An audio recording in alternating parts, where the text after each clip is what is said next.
Պաշտոնական այցով Էստոնիայում գտնվող Հայաստանի վարչապետ Նիկոլ Փաշինյանն այցելել է Տալինի Սուրբ Գրիգոր Լուսավորիչ եկեղեցի։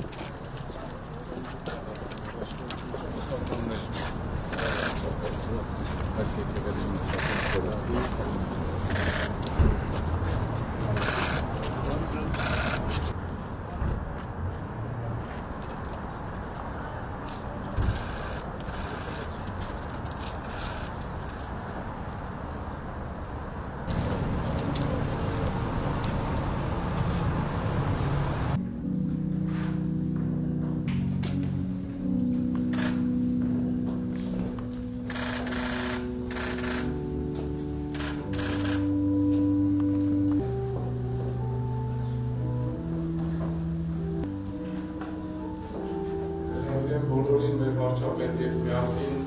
աղոթքի։ Օրհնյալ Տեր մեր Հիսուս Քրիստոս ամեն,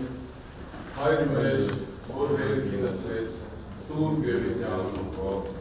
եկեցե արքայություն քո, եղեցին կամք քո, որպես հերքինս և հերքրի։ Ըստ մեր հանապազոր, տուր մեզ այսօր, և թող մեզ պարտիս մեր։ Ինչպես հայտնում են վարչապետի աշխատակազմից, Նիկոլ Փաշինյանին դիմավորել է Բալթյան երկրների հայոց թեմի առաջնորդ, գերաշնորհ Տեր Վազգեն արքեպիսկոպոս Միրզախանյանը։ Մեր աղոթքն է, որ պարոն վարչապետ, ձեր այն ծրագրերը, որ ունեք խաղաղության և մեր Հայաստանի հարևանների հետ հաշտության, դինի հաջողությամբ, մեր աղոթքն է, որ որպես եվրոպական երկրների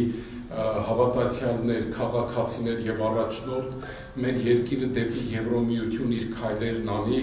որովհետև մեր քրիստոնեությունը եկել է իրականության մեջ արևմուտքից։ Դրդա թագավորը, Սուրբ Գրիգոր Լուսավորիչը, և համոզված եմ, որ այն քաղաքակրթությունը, որ տեսնում ենք այստեղ, մեր երկրի ապագան այս քրիստոնեական գեղեցիկ միջավայրում է։ Մեր աղոթքն է, որ այդ հաջողությունները լինեն, որ Հայաստանը նույնպես մերձ Բալթյան երկրների պես դիցուկ Էստոնիայի կարողանա խաղաղ համագործակցությամբ մեր ժողովրդին լավ գեղեցիկ ապագա ապահովել։ Թող Տերն օրհնի Հայաստանը, ողջ ավականին, ձեզ և բոլոր բարի առաքելությունները ամեն սա բարի եկեք Տեր օրհնի։